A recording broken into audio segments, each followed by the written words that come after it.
Makalipas ang ilang araw, naging abala na si Pekto sa kanyang pag-aalay ng dasal sa tangan niyang agimat. Panatag na din ang kanyang isipan noon sa kadahilan ng wala ng mga demonyong gumagambala sa kumbento pagsapit ng lalim ng gabi. Payapa na din ang simbahan kapag may misa, gawa ng wala na siyang nasisipat na mga nilalang na pilit na nagsisimba. Dahil sa tuloy-tuloy na ang ganoong kaganapan, ninais ni Pektong ituon na lamang sa panggagamot ang kanyang kakayahan. Pansamantalang ikinubli na muna niya ang kanyang pandigmang abilidad nang sa gayoy hindi siya katakutan ng iba't ibang uri ng mga nilalang. Sa paglipas ng 4 na buwan, nakilala si Pekto sa kanilang lugar bilang manggagamot. Palagi na noong dinadalaw ang kanilang kumbento ng mga tao, maipatingin lamang ang kanilang iniindang karamdaman. Bagaman naaabala na noon si Padre Dama, patuloy niya pa ring iniintindi si Pekto dahil sa tingin niya, yon ang tama at kinakailangan nilang gawin. Pekto, siguraduhin mo na kung tutulong ka sa tao, wala kang papaboran. Pantay-pantay lang sila dahil lahat sila merong kailangan. Huwag mong paboran ng kahit sino sapagkat yan ay lihis sa kagustuhan ng Panginoon. Paalala ni Padre Dama. Nang marinig ito ni Pekto, ngumiti lang naman siya habang nagsasabi ng, "Opo, Padre, hindi ko po kinakalimutan ang bagay na yan. Asahan niyo po, lahat ng pangaral niyo sa akin, ito'y aking isinasa puso." Isang araw, habang abala sa pagtatabas ng damo si Pekto, may bumisita sa kanilang pamilya na merong presensyang hindi kaaya-aya. Sa unang tingin doon ni Pekto, alam na niyang mga aswang ito dahil sa baho ng hangin na patuloy na sumusunod sa kanilang paglalakad. Paglapit nito sa harapan ni Pekto, bigla naman yung napaupo sa lupa habang nakatingin sa iba't ibang parte ng lugar. "Mga aswang kayo, no? Bakit kayo naparito? Ano ang kailangan ninyo?" Mahinahong wika ni Pekto sa mga nilalang. Bagaman alam niyang aswang ang mga ito, pilit niya pa rin itong inuunawa sa paniniwalang lahat ng mga nilalang ay may tsansang magbago kung ito ay kanilang gusto. Hindi rin gaanong mabagsik si Pekto sa mga taong may dugo ng dyablo, gawa ng alam niya sa kanyang sarili na nanggaling din sa Panginoon ang kapangyarihan ng mga ito. Sa pagpapatuloy ng kanilang pag-uusap, doon na pag-alaman ni Pekto na kasalukuyang palang binabarang ang isang aswang na nag-ugat lamang sa isang simpleng pagtatalo.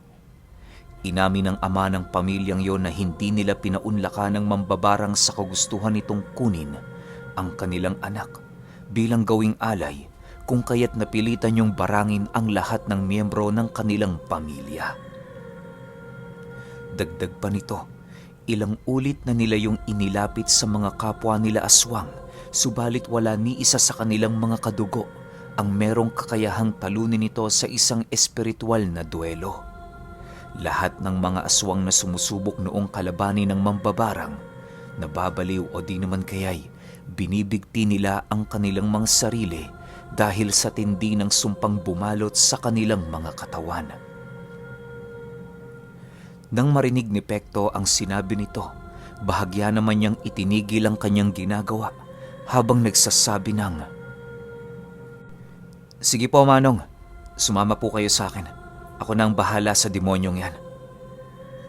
Nang marinig ito ng Padre de Pamilya, labis-labis naman ang pasasalamat nito sa kanya dahil sa ginawa nitong pagtulong ng hindi nag-aalinlangan. Habang tinatahak nila ang daan patungo sa kumbento, inilahad ni Pektong hindi siya nagpapabayad, bagkus ay tanging pangako lamang ang hinihingi nila sa mga taong may bahid ng kasamaan sa kanilang katawan. Ayon kay Pekto, hindi nila kailangang baguhin ang kanilang sarili para lamang matupad ang nais niyang ipangako ng mga ito. Ang kinakailangan nilang gawin, baguhin ang uri ng kanilang pamumuhay at piliin ng mabuti ang mga taong kanilang papatayin. Kinakailangan nilang maging maingat sa kanilang pagdedesisyon upang hindi dumating sa punto na makakaharap nila si Pekto sa lugar ng digmaan. Matapos niyang mailahad sa mga nilalang ang nais niyang sabihin, tanging pagsang-ayon lang naman ang nagawa ng mga ito habang patuloy na nananatiling tahimik. Ang sa akin lang naman, Manong, mailihis ko kayo sa inyong mga masasamang gawaing kinagisnan. Hanggat may posibilidad pa kayong magbago, gagawin ko ito at tutulungan ko kayo sa lahat ng aking makakaya. Paliwanag ni Pekto pagdating nila sa pintuan ng kumbento. Makakaasa ho kayo, Ginoong Pekto, sa aming pangako. Maraming salamat po dahil hindi kayo katulad ng ibang mga albularyo na madaling maghusga sa mga taong may dugong aswang. Sana ho'y dumami pa ang katulad ninyo para naman tumahimik at maging payapa na ang ating mundo sa sigalot na hindi natin matapos-tapos. Sagot naman ng padre de pamilya ng mga aswang. Sa pagdating nila sa silid ni Pekto, ninais muna niyang ipaalam kay Padre Dama ang tungkol sa kanyang bisita. Palagi niya itong ginagawa kapag meron siyang gagamutin, respeto na din sa taong namamahala ng kumbento. Ilang minuto pa ang lumipas, pinahiga na nga ni Pekto ang panganay na anak nito sa kanyang kama. Doon ay hinayaan niya muna itong magpahinga ng ilang minuto para na din makapaghanda siya ng kanyang mga kagamitan laban sa kapangyarihan ng barang. Bago niya tuluyang umpisahan ng gamutan, binalot niya muna ng kabal ang pamilya ng mga aswang para naman kahit papaano'y hindi ito maapektuhan ng kanyang kumakawalang presensya.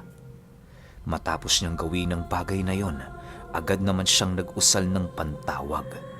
Tinalian na din niya ng mga buhay na kataga ang katawan ng bata upang hindi ito makawala sa gagawin niyang pagtawag sa kaluluwa ng mga mambabarang. Inaasahan na noon ni Pektong marami ang mga ito sa kadahilan ng tanging matataas na uri lamang ng mambabarang ang may kakayahang sapian ang bata na hindi umaabot sa 8 ang gulang. Sa pag-ihip niya ng kanyang dasal sa kamay, bigla naman niya itong inilapat sa dibdib ng bata at kasabay nito ang pagtawag niya sa mga kaluluwa ng mga nilalang. Habang pinapapasok niya noon sa katawan ng bata, panay naman ang pag-ihip niya dito ng dasal bilang proteksyon sa batang katawan nito. Bagaman merong batas ang mga manggagamot ukol sa edad ng batang kayang tumanggap ng sapi ng kahit na anong kaluluwa, hindi yun ininda ni Pekto sa kadahilan ng alam niya kung papaano kontrahin ang mga prosesong ito. Nasisiguro din niyang walang mangyayari sa katawan ng batang yon, gawa ng ilang ulit niya nang ginawa ang ganoong mga ritual. Pagsipat niyang dahan-dahan ng umaangat ang dibdib ng bata sa higaan, mas lalo niya pang nilakasan ang pagtawag sa kaluluwa ng mga mambabarang hanggang sa dumating ang puntong tuluyan ng bumalik sa normal ang pagkakahiga nito. Sa muling pagsilay doon ni Pekto, alam na niyang meron ng lamang sapi ang katawan nito, kung kaya't napagpasyahan na niyang muling simula ng pagtatanong sa nilalang. Sino ka? Bakit mo ginagambala ang musmus na batang ito? Hindi mo ba alam? Walang kapatawaran ng iyong ginagawang kasalanan. Kung may galit ka sa pamilya niya, bakit hindi sila ang iyong dinidisgrasya? Galit na tanong ni Pekto sa mambabarang. Nang marinig ito ng nilalang, panay lang naman ang pagsigaw nito at pag-unat ng kanyang katawan. Animoy nagtatangka yung kumawala sa mga pamako ni Pekto, subalit bigo siyang magawa ito. Maya-maya pa, bigla namang napasigaw ng napakalakas ang batang yon nang hawakan ni Pekto ang hintuturong daliri nito sa paa habang paulit-ulit na umiihip ng dasal sa dapa-dapa ng bata. Matapos niya itong gawin, muli niyang tiningnan ang pagmumuka ng bata habang nagwiwika ng, "Ilang kayo? Sino-sino ang mga kasama mo? Gusto mo bang patayin ko na kayo ngayon? Pasapi mo sila sa katawang ito. Nais ko kayong makausap ng buo. Pasok! Matapos itong banggitin ni Pekto, muli na namang umangat sa higaan ang dibdib ng bata habang patuloy na sumasagot ng, Marami kami. Inggit sa kanila ang aming dahilan. Patawad. Huwag mo akong patayin. May mga bata pa akong binubuhay. Habang sumasagot ang mambabarang, paulit-ulit nitong hinahaplos ang katawan ng bata na para bang meron itong tinatanggal. Ilang minuto pa ang lumipas, bigla naman itong natigilan sa kanyang paggalaw dahil sa pagpasok ng mga kasama nitong mambabarang sa katawan ng bata. Halos kitang-kita ni Pekto noon ang pagsiksikan ng mga kaluluwa na kung hindi siya nagkakamali, aabot yon sa 19 na piraso. Sa pagpapatuloy ng kanyang pagsipat sa nahihirapang bata, halos hindi na niya maatim ang kanyang galit na nadarama. Ilang minuto pa ang lumipas, nagpasya na si Pektong takutin ang mga nilalang na ito ay kanyang papatayin hanggat hindi nila inilalahad ang kanilang rason kung bakit nila binibiktima ang mga bata. Maya-maya pa, bigla namang nagsalita ang isang mambabarang na nasa loob ng katawan nito na kaya lang naman sila sumapi sa katawan ng anak ng aswang dahil sa masyadong malakas para sa kanila ang ama nito. Inilahad din ng mga mambabarang na merong malalim silang sigalot ng pamilyang yon kung kaya't nagawa nila ang bagay na yon. Matapos itong marinig ni Pekto, napagpasyahan niyang lumpuhin ang mga katawan nito upang hindi na pamarisa ng karamihan. Magsisilbing babala ito sa kanila na kapag muli nilang tinangkang gamitin pa ang kanilang mga lihim, paniguradong papatayin na sila ni Pekto.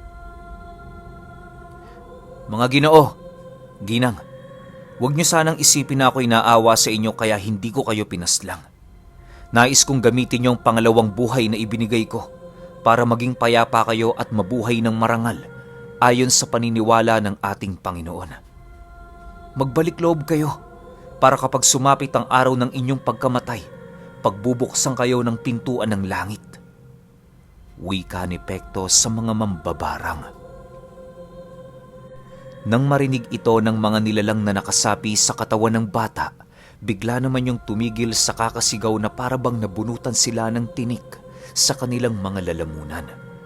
Ilang minuto pa ang lumipas, agad naman yung pinalayas ni Pekto sa katawan ng bata sa pangakong aalisin na nila ang lahat ng sakit na inilapat nila sa katawan nito.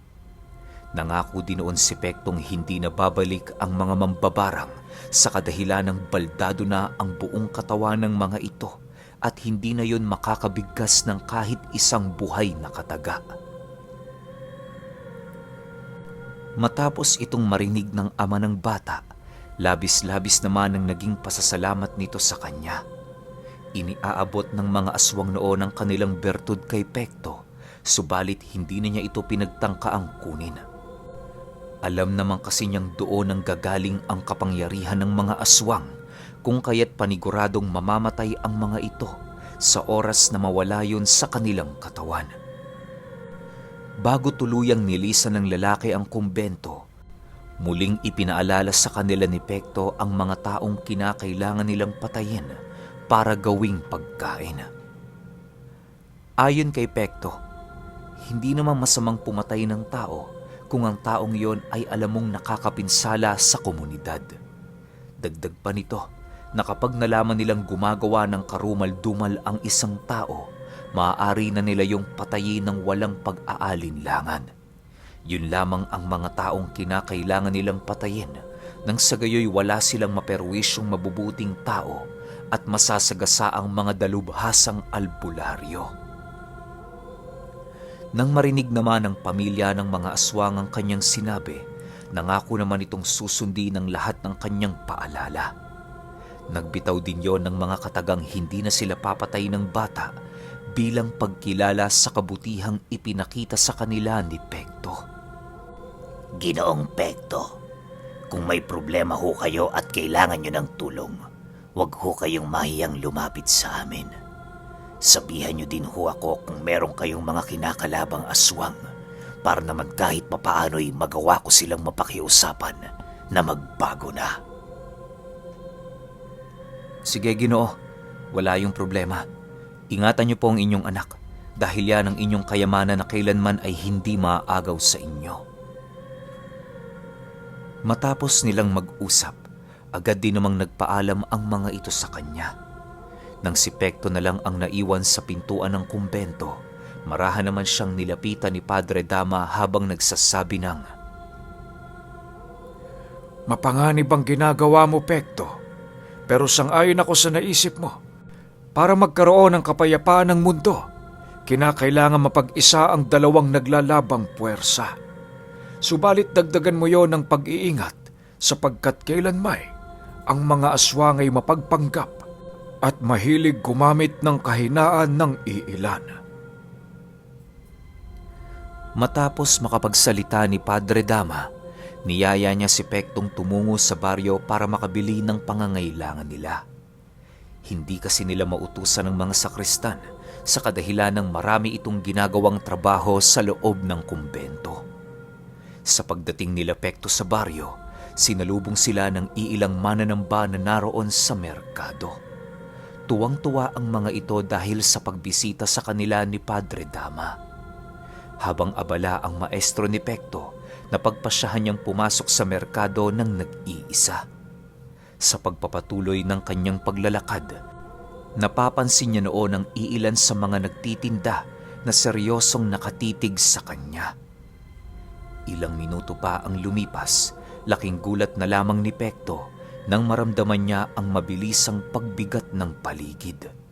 Unti-unti din niyang nararamdaman ang kakaibang presensya na bumabalot sa lugar na para bang meron doong mga mapanganib na nilalang na naninirahan. Maya-maya pa, bahagyang napatigil siya sa kanyang paglalakad nang makasalubong niya ang isang matadero na merong tangan-tangang karne sa balikat. Pagsilay niya sa pagmumukha nito, napansin niyang iritable itong nakatingin sa kanya habang nananatiling walang imik. Pwede bang makiraan? Naiiritang tanong ng matadero kay Pekto.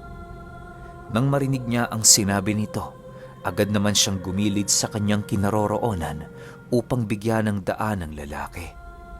Bago ito tuluyang makalayo sa kanya, muli itong sumilay sa kanyang kinaroroonan habang nagwiwika ng, Bawal ang mga antingero rito.